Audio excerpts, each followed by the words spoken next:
Верховный суд Коми подтвердил решение о передаче котельной Вуктыла в муниципальную собственность. Иску предшествовала прокурорская проверка.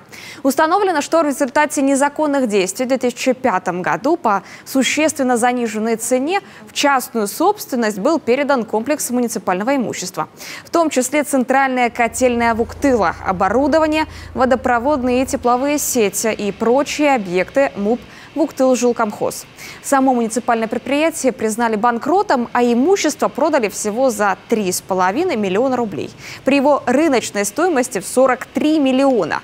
На протяжении 20 лет имущество неоднократно передавалось из рук в руки. Все это время оборудование эксплуатировалось с многочисленными нарушениями. В итоге это привело к аварии и массовому нарушению прав граждан. В дальнейшем, на протяжении 3 лет, город не мог получить паспорт готовности к отопительному сезону. По результатам рассмотрения доказательств суд принял решение о расторжении всех 6 сделок с муниципальным имуществом и обращении в муниципальную собственность более 140 объектов. Решение вступило в законную силу, сообщает пресс-служба прокуратуры Коми.